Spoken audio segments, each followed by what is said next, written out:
লাকসাম মনোহরগঞ্জে সন্ত্রাসী চাঁদাবাজের কোনো ঠাঁই নেই। আবুল কালাম। কুমিল্লার লাকসাম উপজেলা বিএনপির কর্মী সভা অনুষ্ঠিত হয়। বিশেষ প্রতিনিধি মোহাম্মদ সৌরভ হোসেনের পাঠানো রিপোর্ট। শুক্রবার 22 নভেম্বর সকাল 10টায় লাকসাম উপজেলা বিএনপির কার্যালয়ে আয়োজিত কর্মী সভায় উপজেলা বিএনপির আহ্বায়ক আব্দুল রহমান বাদরের সভাপতিত্বে প্রধান অতিথি ছিলেন কেন্দ্রীয় বিএনপি শিল্প বিষয়ক সম্পাদক আবুল কালাম তারেক রহমানকে 31 দফা বাস্তবায়ন লক্ষ্যে আয়োজিত কর্মী সভায় আবুল কালাম বলেন, সকল নেতাকর্মীদের 31 দফা মুখস্থ করতে হবে। রাষ্ট্র মেরামত কাঠামোতে এই 31 দফা গুরুত্বপূর্ণ ও বিজ্ঞানসম্মত। 31 দফার লক্ষ্য উদ্দেশ্য মানুষের মাঝে পৌঁছে দিতে হবে। প্রত্যেক ইউনিয়ন ওয়ার্ড পর্যায়ে কর্মী সভা ও ওয়ার্কশপ করে সচেতন গড়ে তুলতে হবে।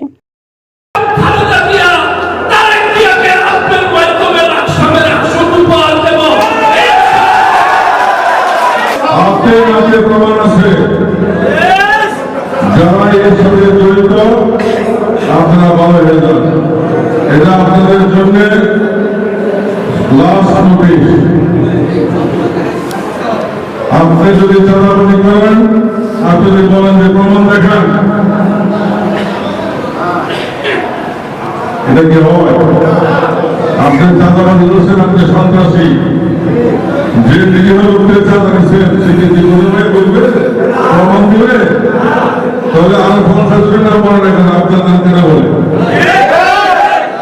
আপনার বিচার আপনি নিজে করেন।